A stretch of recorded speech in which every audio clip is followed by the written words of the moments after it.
Judulnya aja udah provokatif banget ya. Kripto itu bodoh, bro. Nah, kali ini kita bakal kupas tuntas argumen-argumen utama dari buku kontroversial karya Penny Wise ini. Pasti sering banget dengarkan kalimat kayak gini.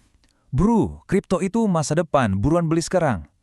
Nah, buku ini tuh langsung ngebongkar mesin hype yang seolah-olah gak ada hentinya ini, yang selalu bikin kita ngerasa dikejar-kejar. Terus, apa sih yang bikin semua orang jadi kayak demam emas gini sama kripto? Nah, menurut penulisnya, ini bukan cuma satu faktor, tapi gabungan dari beberapa dorongan emosional yang kuat banget. Dan kata buku ini tuh udah kayak lingkaran setan. Biang kerok utamanya, ya FOMO, rasa takut ketinggalan. Perasaan ini yang terus-terusan dikomporin sama para influencer dan cerita-cerita orang yang mendadak jadi sultan. Tapi penulis buku ini langsung ngehancurin semua hype itu. Dia ngasih perbandingan dari sejarah yang jujur aja bener-bener gak kepikiran. Bukan dibandingin sama emas atau saham, tapi bunga. Yap, buku ini langsung narik kita ke zaman tulip mania di Belanda tahun 1600-an. Bayangin deh, waktu itu spekulasi gila-gilaan bikin harga satu umbi tulip bisa lebih mahal dari harga rumah. Sebelum akhirnya, boom, semuanya anjlok dan hancur berantakan. Kedengeran familiar nggak sih? Nah, disinilah argumen penulisnya jadi nusuk banget. Coba deh lihat perbandingannya. Katanya, baik tulip zaman dulu maupun Bitcoin sekarang, dua-duanya itu hampir nggak punya nilai dasar, nilai intrinsik.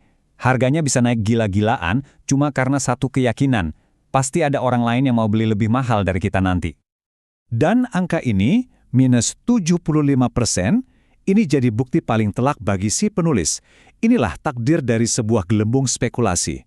Ujung-ujungnya, pecah. Oke, sekarang kita masuk ke inti dari buku ini. Gembar-gembornya kan kripto itu masa depan keuangan ya. Tapi pertanyaan besarnya, emang kripto bisa beneran berfungsi jadi uang? Jadi gini, secara teori, biar sesuatu bisa kita sebut uang, ada 3 fungsi utamanya. Nah, si penulis pakai 3 kriteria simpel ini buat ngetes kripto. Terus gimana hasilnya? Kata buku ini sih, kripto gagal di semua lini. Nilainya naik turun gila-gilaan. Yang nerima buat bayar masih dikit banget. Prosesnya juga sering ribet dan lama. Jauh banget deh dari kata praktis. Nah, sekarang kita bahas bagian yang menurut penulisnya paling ngeri. Yaitu, di dunia kripto, kalau ada apa-apa, kamu sendirian. Nggak ada jaring pengaman sama sekali. Literally. Buku ini ngasih contoh cerita-cerita horor kayak gini buat nunjukin satu poin penting. Coba bayangin, di dunia kripto, kalau kamu salah kirim atau lupa password, ya udah, nggak ada bank yang bisa dihubungin, nggak ada tombol lupa password, duit kamu ya lenyap selamanya. Karena nggak ada yang ngawasin, inilah kata penulis, dunia kripto jadi kayak surganya para penipu. Mereka leluasa banget pakai cara-cara ini buat nyari mangsa, terutama investor-investor baru yang masih ijo. Oke, jadi kalau kripto itu dianggap jebakan, terus gimana dong solusinya? Nah, buku ini nggak ngasih jalan instan. Malah dia nawarin 2 jalur yang mungkin kedengarannya ngebosenin, tapi jauh lebih bisa dipegang. Saran dari penulisnya tuh jelas banget. Udah, stop spekulasi. Mending mulai membangun sesuatu yang nyata. Pilihannya ada 2. Pertama, jalur yang ngebosenin tapi pasti, lewat reksadana indeks. Atau kedua, jalur yang terkendali penuh, yaitu bangun usaha sampingan sendiri. Jadi, ujung-ujungnya pilihannya cuma 2. Kamu mau gambling di pasar yang nggak bisa kamu kontrol sama sekali? Atau mau investasi ke diri kamu sendiri? Nah, menurut buku ini, usaha sampingan itu ngasih kamu kendali penuh, nambah skill beneran, dan hasilnya lebih pasti. Sesuatu yang nggak bakal kamu dapat dari sekedar spekulasi.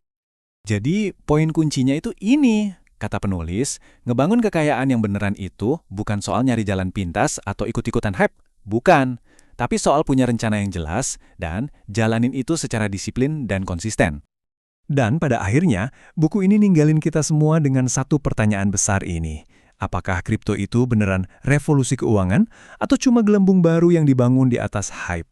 Penulisnya sih ngasih pandangan ya, mungkin teknologi blockchain-nya punya masa depan, tapi mata uang kriptonya sendiri itu cuma sebuah pertaruhan. Pertaruhan yang risikonya gede banget.